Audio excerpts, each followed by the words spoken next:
démocrates du monde entier, peuple du Congo-Brazzaville, les amis africains, américains, canadiens et européens, ceux qui ont l'habitude de nous suivre, nous tenons à vous dire bonjour et nous voulons ici vous présenter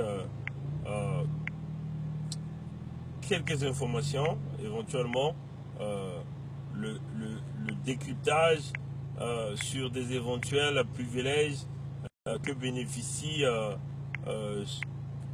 les anciens ministres et on peut dire anciens députés, les anciens gouvernants au Congo-Brazzaville. Voilà. Donc, comment sommes-nous arrivés ici? Monsieur Wabari Mariotti a passé une interview sur la radio de Chicago Congo Live 11 avec notre frère John Lewis, et à l'issue de leur entretien, il a été mentionné que c'était dans le droit de M. Mirassa d'obtenir un passeport diplomatique.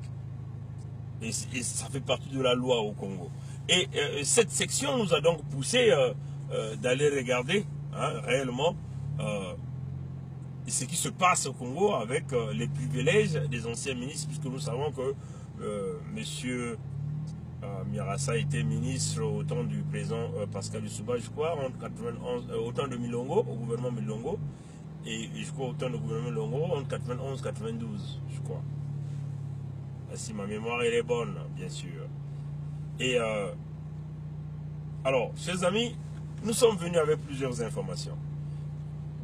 Comment Sassou est arrivé à encercler tout ce monde autour de lui? Comment il est arrivé à maîtriser tout le monde autour de lui? Comment il est arrivé à calmer le jeu avec tous ces anciens ministres, anciens députés, même depuis au temps de l'abbé, du temps de Fulbert Yulu, et jusqu'à aujourd'hui? Comment il est arrivé à maîtriser le monde? Bon, Sassou a un programme, de pouvoir récompenser tous les anciens ministres. Quelle que soit la durée que vous avez fait, vous aviez occupé cette fonction de Premier ministre. Vous voyez, chers amis. Donc, si vous avez occupé cette fonction même pendant une période de 2 mois, vous allez donc bénéficier de tous ces avantages. Donc, l'avantage qu'on nous parle ici, on nous parle d'une certaine pension, on peut dire un per diem, vous voyez, et que c'est que tous les anciens ministres du Congo reçoivent chaque mois. On parle entre 1500 € et 4000 €. Donc on nous parle d'une fourchette entre 1500 € et 4000 € que ces gens-là reçoivent par mois au Congo-Brazzaville.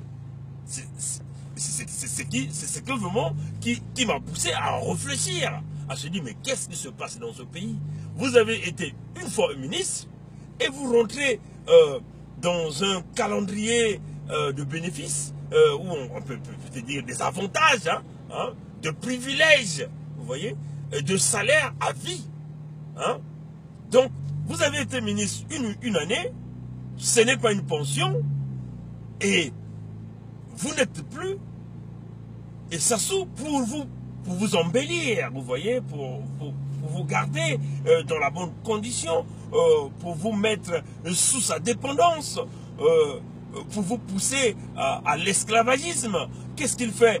Il crée donc une loi dans laquelle il se permet donc de payer, de payer ces gens-là quasiment de l'argent gratuitement chaque mois entre 1500 € et 4000 € selon que vous avez été ministre d'État ou ministre de tutelle et ainsi de suite. Vous voyez, chers amis. Et c'est quand même bizarre.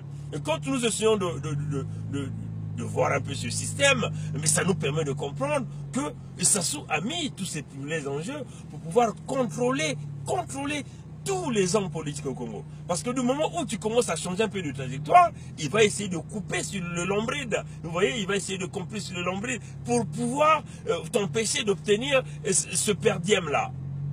Et en plus de cela, quand vous êtes malade,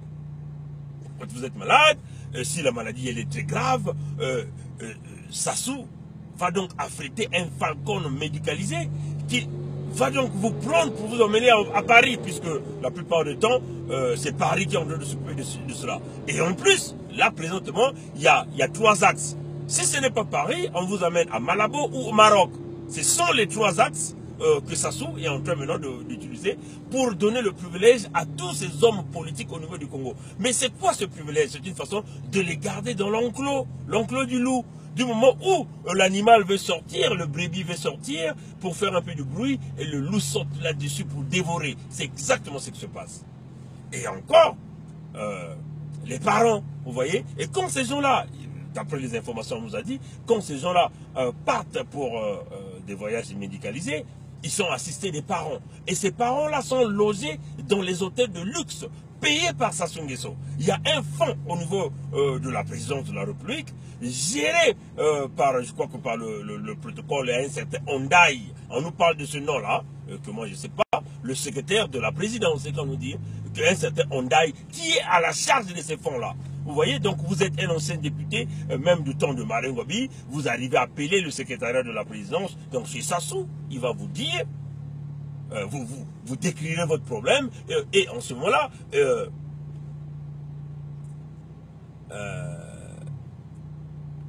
voilà. Donc, ignore go live.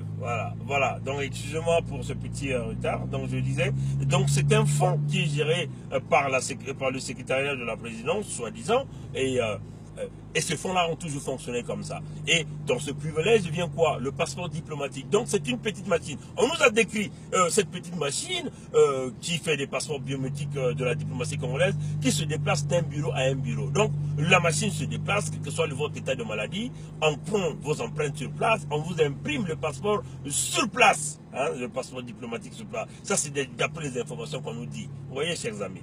Donc, c'est une façon de dire que le système au Congo, il est très miné.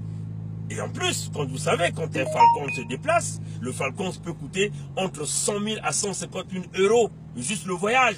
Et en plus, pour la famille des gens qui sont malades, pour ceux qui font par exemple plus que la plupart du temps la maladie qui est devenue à la mode au Congo, hein, on peut le dire entre guillemets, hein, c'est l'AVC, vous voyez, donc c'est les crises l'AVC, et en ce moment-là, vous savez quand ces gens-là font de l'AVC, et la période de réhabilitation en France, vous voyez, la plupart du temps, le minimum c'est 6 mois. Donc pendant ces 6 mois, et il faut signaler que vous n'avez pas d'assurance médicale quand vous partez en France, donc il faut payer les hôpitaux avec le cash, avec de l'argent comptant. Et donc, on nous rapporte, selon ceux qui vivent en France, puisque nous avons mené les investigations approfondies, si vous n'avez pas la carte d'assurance sociale ou la carte maladie, en ce moment-là, vous pouvez arriver, il y a des hôpitaux, ça dépend, hein, ça dépend. Vous pouvez arriver la nuit ou la journée peut varier entre 1 500 euros et 2 500 euros, parfois même plus. Hein, ça dépend de la maladie que vous aviez. Par nuit, ben, imaginez vous faites 6 mois, le temps de réhabilitation.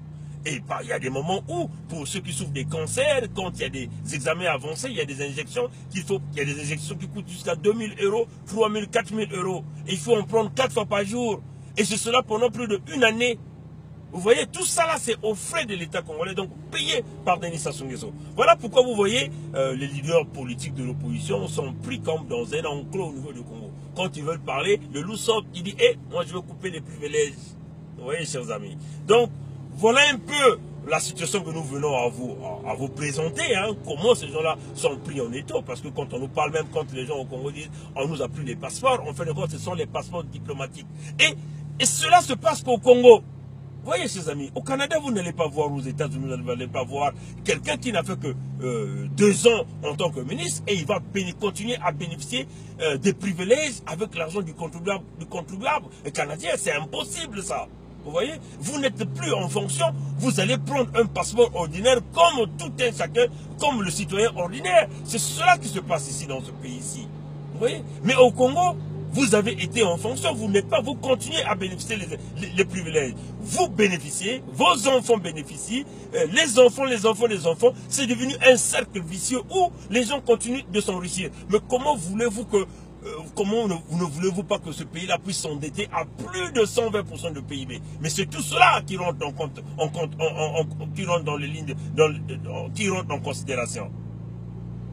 C'est cela, chers amis. Ces voyages-là, les maladies-là, ceux de l'opposition, ou ceux du pouvoir, ou ceux de ce système, tous ceux qui voyagent en cas de maladie, en cas d'évacuation, ils sont payés avec de l'argent sortant du contribuable congolais. C'est incroyable. Vous voyez, chers amis. Voilà pourquoi nous disons au peuple congolais, il faut que tout cela change. Vous avez été ministre, vous finissez. On peut peut-être donner une certaine fourchette. Vous avez été politicien pendant peut-être une durée de plus de 25 ans. Là, vous pouvez, par exemple, l'État peut vous faire une certaine pension parce que vous avez contribué. Vous voyez? Puisque dans le salaire qu'on vous paye, vous avez contribué. Mais vous ne pouvez pas continuer à bénéficier des avantages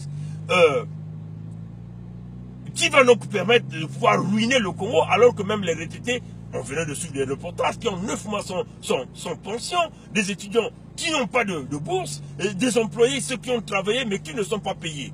C'est cela le gaspillage d'argent. Voilà pourquoi, dans la nouvelle République que nous sommes en train de penser, le nouveau Congo, ça sera, il faut mettre en place des vraies institutions au niveau du Parlement congolais qui traitera de tous ces fléaux-là qui sont en train de miner l'économie du Congo d'une manière générale. Voilà un peu ce que nous tenons à dire cet après-midi et on vous souhaite un bon après-midi et que Dieu nous bénisse tous et que Dieu bénisse les femmes du Congo et les jeunes et la jeunesse d'Afrique et la jeunesse congolaise en particulier. Allez, merci. Allez, passez une bonne journée. Au revoir.